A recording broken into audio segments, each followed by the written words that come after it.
Hey besties, the 67 Grammy nominations are finally here.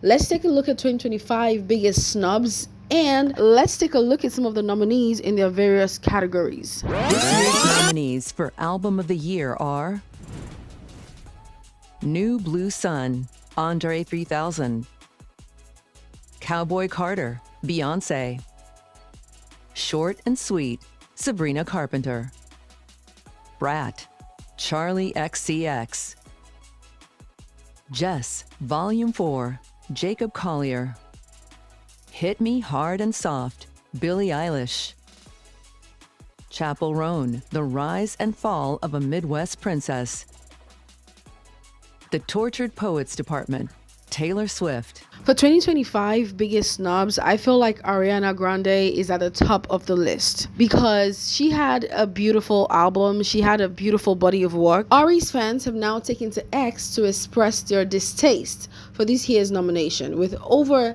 27.5k posts. My girl is currently trending. Arianators are not happy. They're not having it with the Grammys. But she's not the only person that was snubbed this year. But I just feel like for album of the year, Ariana Grande and Nicki Minaj, that was like my biggest snub.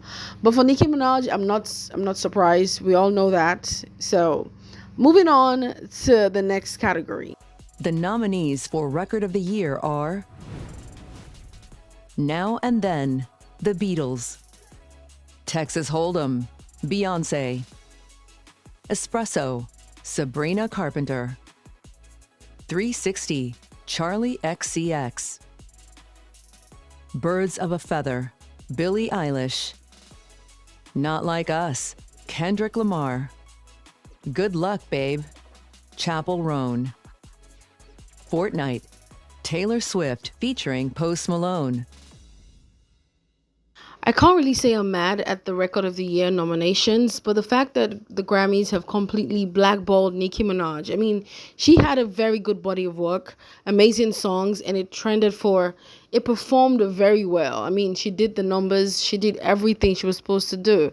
The only thing I would say is she had no videos for the album, but she could have at least gotten a nomination, even though we all know y'all are not gonna give her the award, but at least a nomination. And finally, we get to my favorite part: Producer of the Year Non-Classical Award.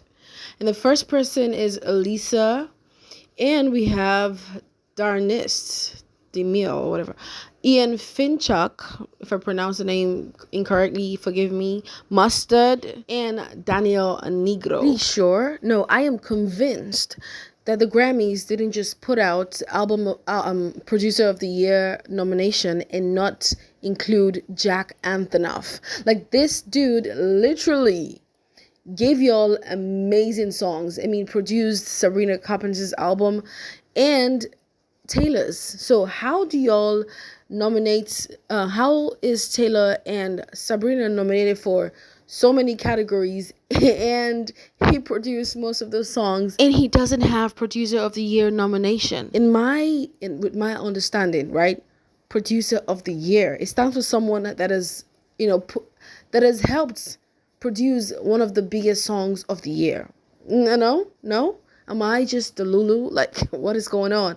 Like, I'm very sure that the Grammys are going to put out an extension of this nomination list, and somehow he's just going to pop out of nowhere, okay? Because that is the only way it makes sense. In other snubs this year is also Megan Thee Stallion. I am not surprised. By the way, I'm sorry. I know y'all loved Okane Kasegu, but Tashi Wasta, but I'm not surprised. The album wasn't all that. I mean, even people that had amazing body of work were snubbed, like Ariana and Jack Antonoff, Nicki, and so on. So for all those people to be snubbed, I'm just not surprised. You get what I mean? I'm not saying she makes terrible music. I'm just saying, okay?